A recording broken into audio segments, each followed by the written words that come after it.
Olá, começa agora mais um programa TV Secor, o canal do comerciário que você assiste todas as manhãs, segundas-feiras em www.secor.org.br, também em tvosasco.com.br, pelos canais 3 da NET, 8 da Vivo Fibra e 22 da Megabit. Hoje nós vamos falar aqui com dois companheiros de luta, eles que são diretores do Sindicato dos Trabalhadores das Empresas de Minérios e Derivados de Petróleo.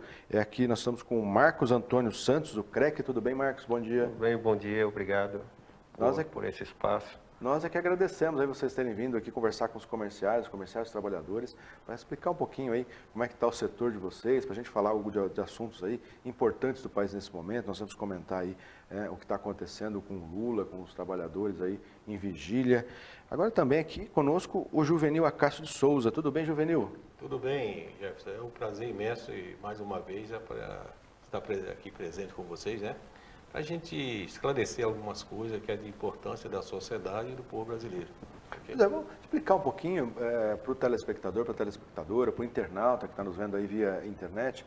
Ô, Crec, conta um pouquinho do sindicato, quais são os setores que o sindicato abrange, né? Quantos trabalhadores aí tem a base de vocês? Conta um pouquinho, por favor.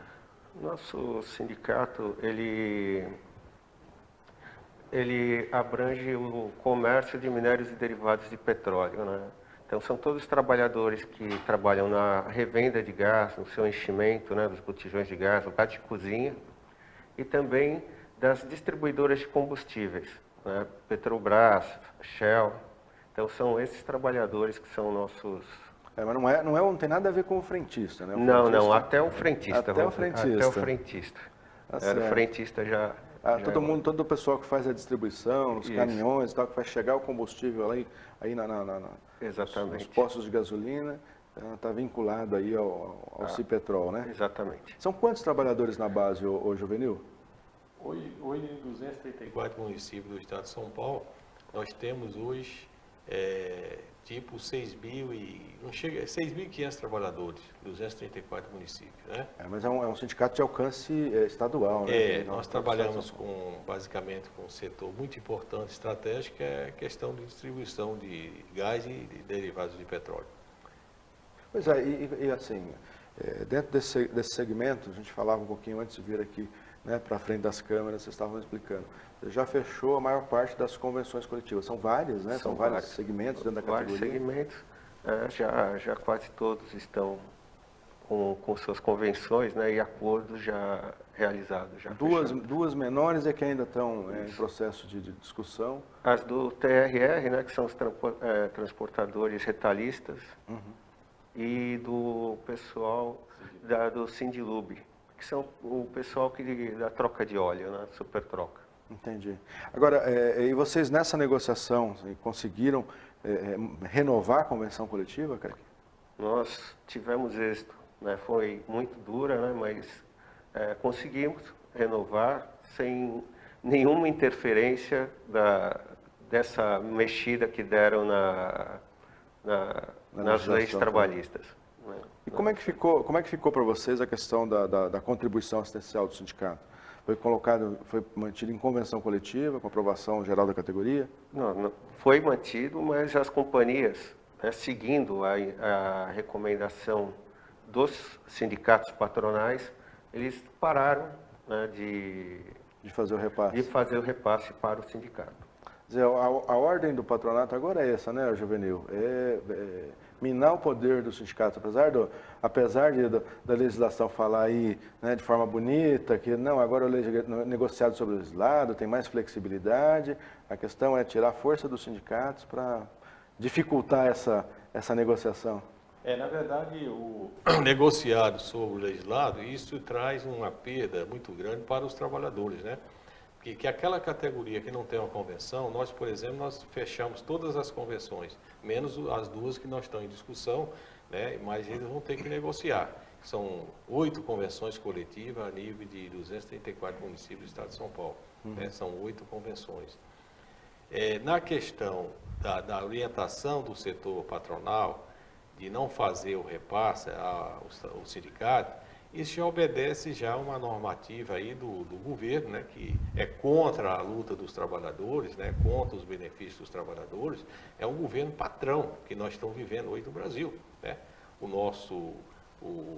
Desde o golpe, né, o primeiro golpe que deu na Dilma, agora vem o segundo golpe, aí, que é a prisão do companheiro Lula, e se traz para os trabalhadores uma perda muito grande, né? Inclusive é um ano eleitoral, esse ano é um ano de eleição, aonde os trabalhadores poderiam estar votando em uma pessoa que pelo menos tem boas intenções com a classe trabalhadora.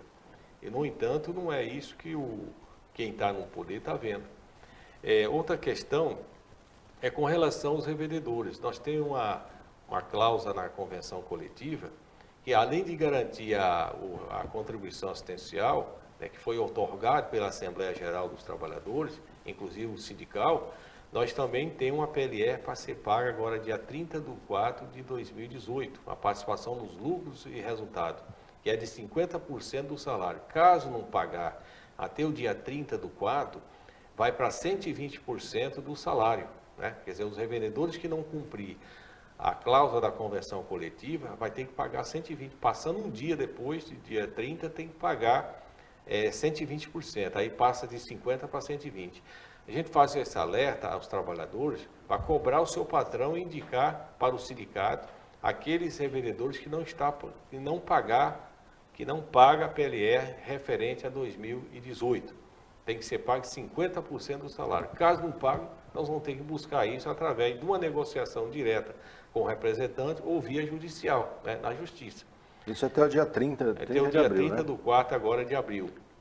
Nós temos também a participação, a segunda parcela das empresas garrafadoras e revendedoras de gás, que tem que pagar também a segunda parcela. Quem não pagou total a PLR referente a 2017, 2018, vai ter que pagar a segunda parcela também agora, né?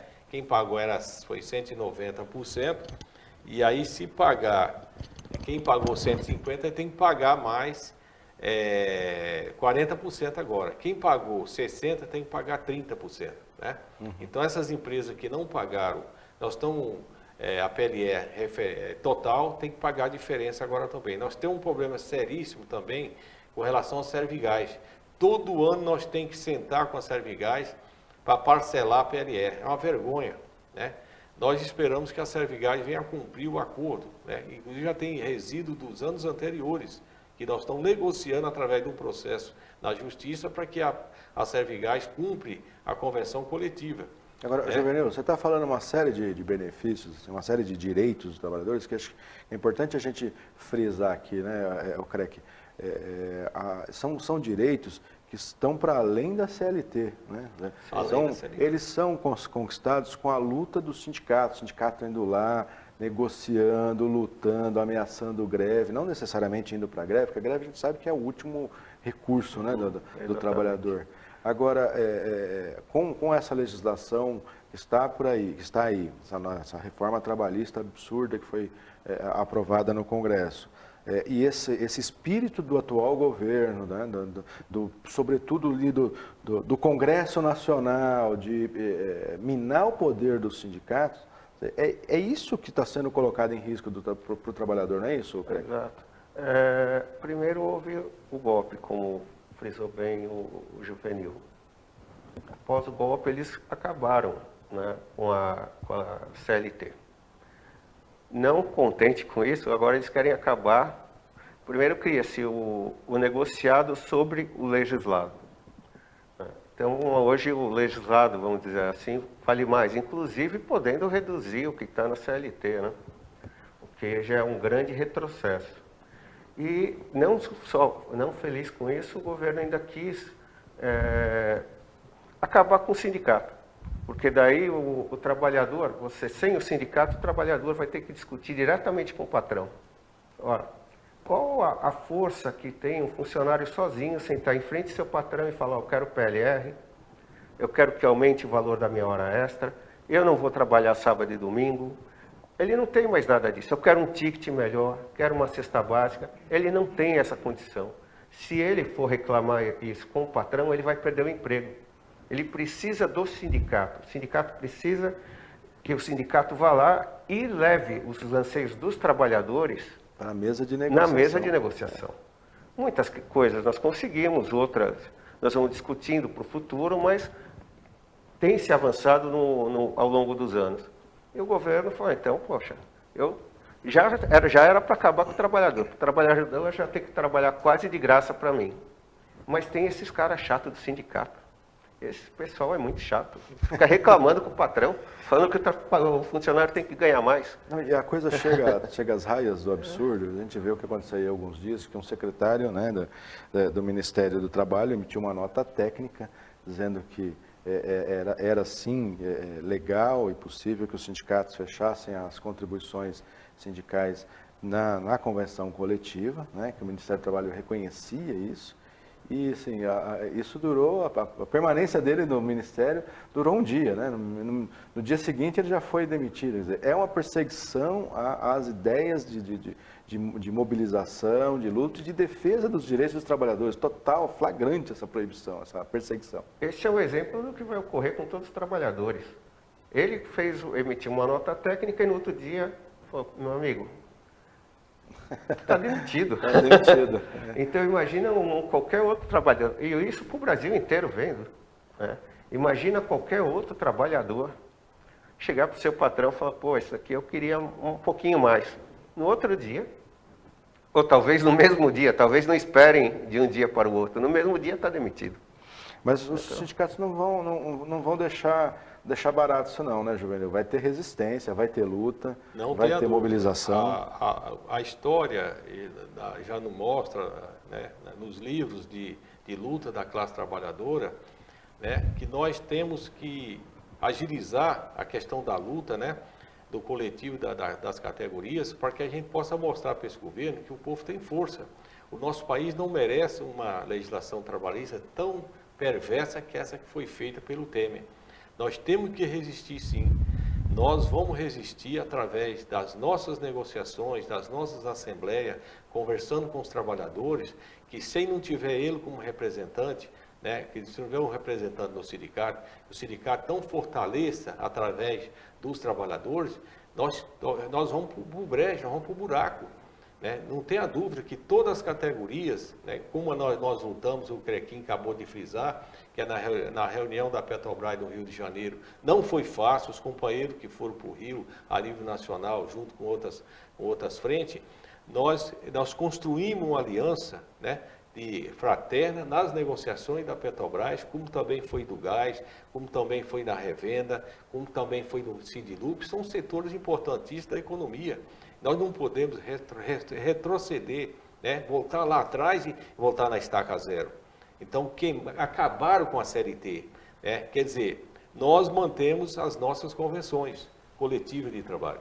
Isso não foi fácil, não. O companheiro frisou muito bem que na questão das negociações não foi fácil para a gente manter o que nós temos. Né? Nós sabemos o desgaste que os companheiros tiveram no Rio de Janeiro, com chantagem, chacota contra os sindicatos, né? Porque é outro governo. O pessoal tem que ver isso. Nós vivemos um momento que, assim, quando o governo foi construído pelos trabalhadores, nós tivemos facilidade. Agora, nesse governo, nós estamos tendo retrocesso. Haja visto o que fizeram, né, na questão da nossa carta magna do trabalho, que foi a CLT. É importante frisar para o trabalhador, nós tivemos facilidade, os trabalhadores tiveram facilidades, né? Exatamente. Tiveram avanços, tiveram conquistas, importante. Né? Porque os sindicatos continuaram tendo a briga com as empresas, né? O problema é que tinha um pouco mais de força, né? O que o governo quer fazer é justamente queimar a linha de negociação da via sindicato. Porque ele não gosta do sindicato, né? Mas os trabalhadores gostam do seu sindicato.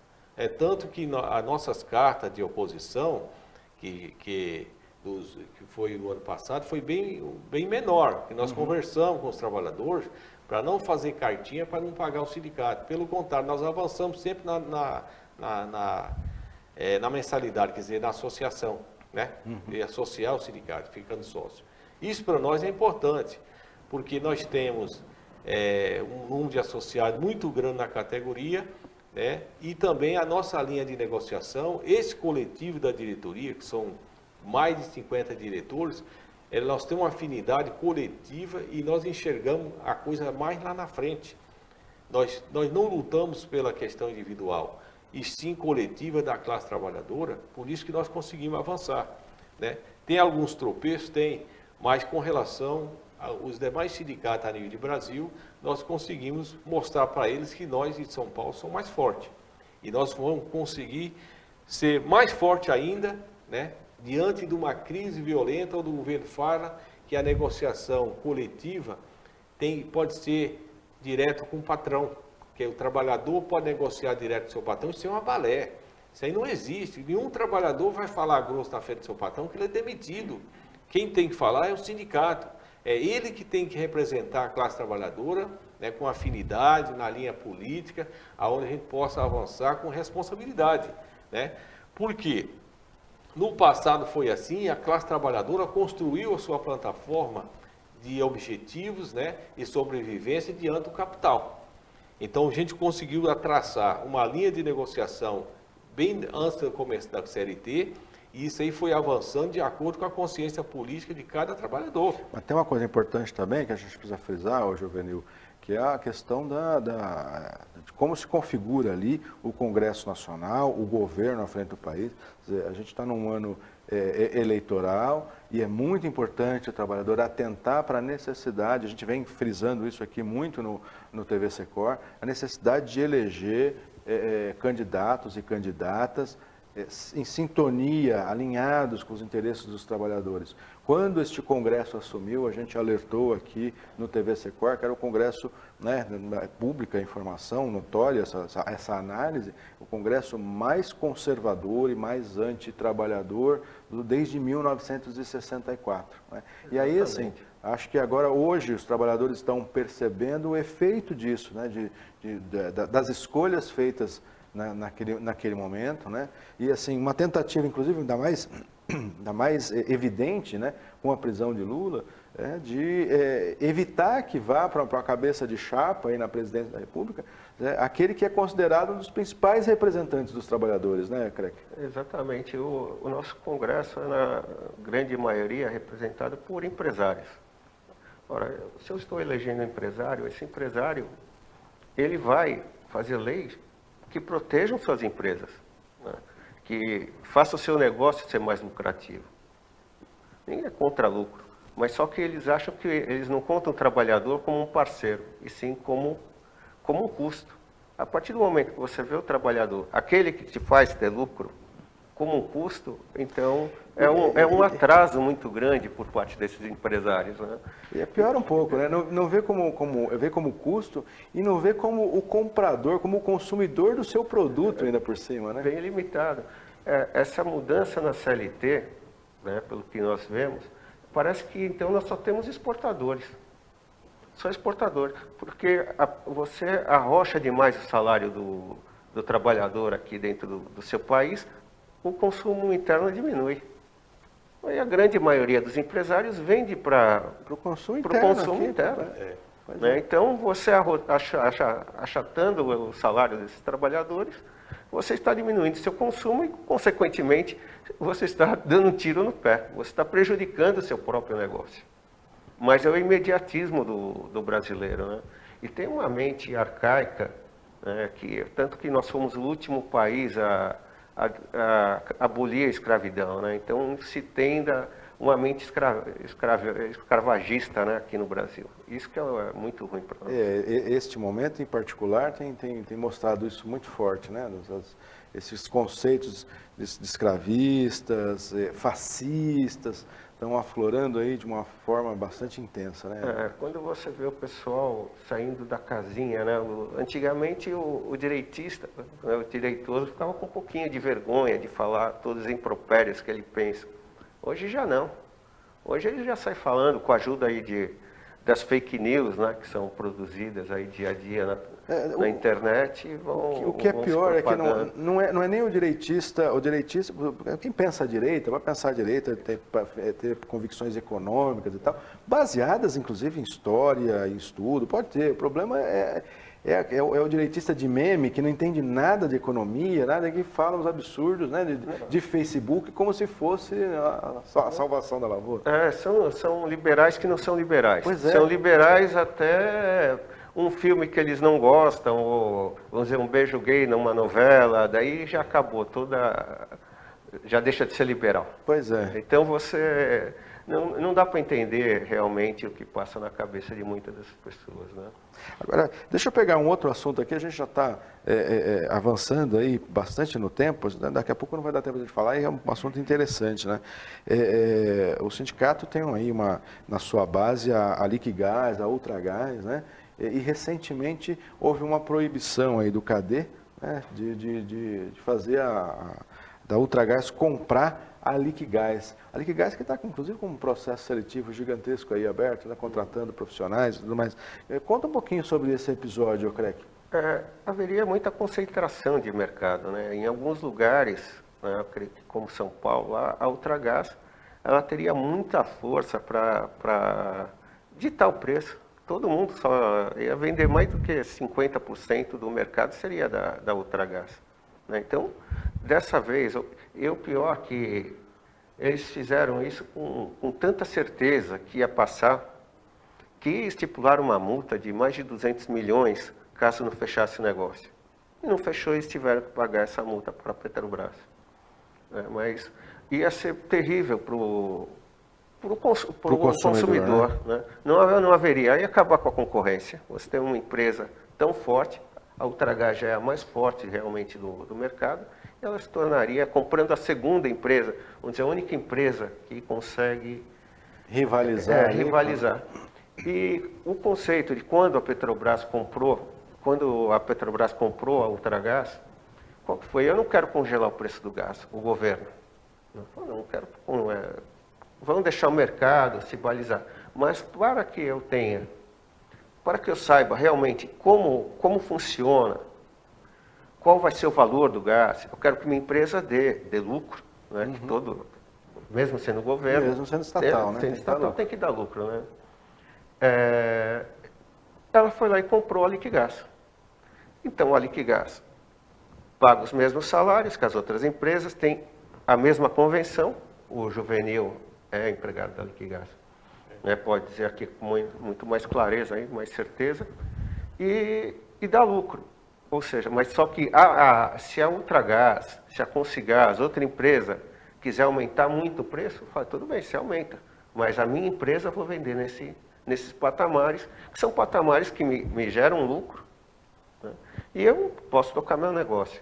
Agora, se você... É o efeito da estatal, que é a finalidade, né, básica da estatal, que é regular o mercado, né, evitar a subida de preços pela especulação, né? Exatamente, porque são 5 empresas mesmo que mandam nesse mercado. Um mercado que todo mundo necessita. Ninguém se dá conta da importância que tem o gás de cozinha até que falte. Quando você esquece lá e acaba o seu botijão lá, acaba o gás, aí você fala, poxa, deixei acabar o gás. Agora, é extremamente importante, é vital para o ser humano. Agora, o assunto foi pouquíssimo discutido pelo tamanho da importância, né? Era mais uma jogada, mais uma manobra de entregar para o capital privado aí uma empresa estratégica, né, do governo brasileiro. Exatamente, mas para os jornalões aí, para a grande mídia, isso não interessa, né? Para a grande mídia, inclusive porque a Ultragás é uma faz grande propaganda, grande anunciante. Eu não vou brigar com meus anunciantes, né? Se está fazendo uma coisa errada, mas deixa para lá. Deixa para lá, não vem ao caso. Mas dessa vez, pelo menos nessa empreitada, o CADE foi lá e bloqueou. Ia ser um domínio de mais de 60%. Exatamente. 7-2. É um absurdo, né? Sendo que aqui em São Paulo, na Bahia, teria mais do que 70% do mercado. Um mercado importante como é o mercado paulista. Então você ia ficar muito concentrado. Se hoje o trabalhador acha que está caro, pagando entre 80 e 90 o seu botijão de gás, na mão de uma só empresa ele ia pagar 150, 200 reais. Nossa, 80, 90 o bujão de gás, hein? Eu tenho na memória quando a gente pagava 40, 45 o bujão de gás, assim, não teve uma mudança tão expressiva de inflação para justificar isso, né? Não, e o botijão de gás sai da Petrobras, né, valendo algo em torno de entre 30 e 35 reais. O resto é lucro e impostos. né, o lucro das revendedoras e impostos. Então ele mais do que dobra de valor aí Para chegar na ponta para do chegar consumidor. na porta do consumidor. Agora, sempre tem o risco de piorar, né? A continuar com esse governo que aí está, com esse espírito antissindical, contra o trabalhador, né? De dificultar a vida dos trabalhadores, pode piorar, inclusive com as tentativas aí de vender o pré-sal, né? A preço de banana. É um absurdo. Saiu num jornal francês, né? A Total estava aqui fazendo compras, né? Eles vieram as compras no Brasil. Então, eu falo, pô, os caras estão vendendo a preço de banana. Né? Um barril de óleo, de petróleo está saindo a R$1 para a empresa francesa. Poxa, está de graça. E esses leilões e vendas de estatais e a mudança na CLT é o compromisso que esse governo golpista, né? Porque não foi eleito, ninguém votou no Temer. Ele deu um golpe. Ele deu um golpe e ficou, porque votaram na Dilma. Ninguém votou nele. E é o compromisso dele com os empresários que bancaram esse golpe. Né? Então, tudo bem, vocês me colocam lá e eu faço o que vocês querem. E é isso que é o brasileiro agora que está pagando preço alto por causa disso. Agora, recentemente teve você falou do leilão, um leilão que vendeu metade das reservas de petróleo da Petrobras, né? No último momento, o TCU, o Tribunal de Contas da União, ainda tirou do leilão duas áreas que estavam ali por considerado pré-sal, mas a gente tem informação aí de outras áreas que também faziam parte do pré-sal, mas que foram deixadas na licitação, que inclusive não poderia ter acontecido nesse formato, né? Exatamente. Ter sido por sistema de partilha e não de concessão, como foi feito, que o lucro é certo para a empresa que comprou. O dinheiro que ia sair do pré-sal ia todo para a educação, grande parte dele para a educação. Esse governo não tem compromisso nenhum com a educação. Esse governo, acho que quanto o povo for mais, tiver menos educação, melhor para ele. Porque daí o pessoal só vai assistir novela, não se interessa por programas de jornais, de jornalismo, né? O que realmente ele levaria para o dia a dia. Então, para o governo, quanto menos educação, melhor. Mais fácil de manipular. Se você der educação para o povo derruba o governo. Então, esse é o grande medo dele. O importante é ficar vigilante, Juvenil, vigilante, acompanhando aí as notícias do sindicato, no site do sindicato, no boletim do sindicato. Eu só, antes, para que falta um minuto basicamente, só fazer um comentário aí, isso que o Craquinho falou, é super interessante, porque o que está acontecendo no Brasil é continuidade do golpe, né? Uma das coisas também que está acontecendo, que não acontecia, as empresas hoje de gás, e a maioria delas não estão preenchendo os PPPs regularmente. Né? Nós temos que fazer uma intervenção para que os PPPs dos trabalhadores possam ser... O que é o PPP? PPC é o perfil gráfico do que vai para a Previdência Social. Ah, entendi. Quando o trabalhador precisa para dar entrada na sua aposentadoria, a maioria das empresas estão preenchendo os PPPs errados. Nós temos que fazer uma intervenção para que as empresas preencham os PPPs, colocando 73 bis 10. O INSS só aceita acima de 83. E o ruído lá na base, onde o enchimento do botijão na fábrica, o ruído é muito grande e acaba prejudicando até a saúde dos trabalhadores. Quando ele precisa para dar entrada na aposentadoria, infelizmente, não dá certo. A gente tem que fazer uma intervenção para que a empresa possa preencher os PPPs com responsabilidade. Eu queria fazer chamativo e alertar os trabalhadores que procuram o sindicato, né, que a gente faz a intervenção e fazer com que as empresas preenchem esse PPPs com responsabilidade, colocando o grau certo que foi dado lá na linha da fábrica. Na área, né, que nós atuamos, o trabalho é extremamente penoso, periculoso. Né?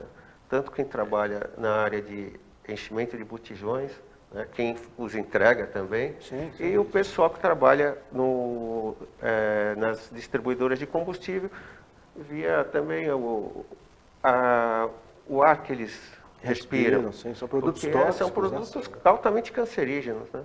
E, como disse o Juvenil, sem um PPP corretamente preenchido, esse trabalhador, né, que praticamente tem prazo de validade, ele sofre. Né? É, porque para a ordem é aposentar. essa, é acabar também com a aposentadoria dos trabalhadores. Né? Exatamente. Com certeza. E, gente, o papo está muito bom, mas infelizmente o nosso programa está chegando ao final. Quem quiser aí saber um pouquinho mais sobre o Sindicato dos Trabalhadores Derivados de Petróleo, tem o site, né, que é o cipetrol.org.br, não é isso? Exatamente. Tá certo. Então, o TVC Cor vai ficando por aqui. Agradecendo aqui aos companheiros que vieram trazer a experiência aí, né, de luta do Cipetrol. E você já sabe, não fique só, fique sócio. Confira no site do seu sindicato, www.secor.org.br, os benefícios e vantagens de ser um associado. Eu aguardo você na próxima semana. Até lá.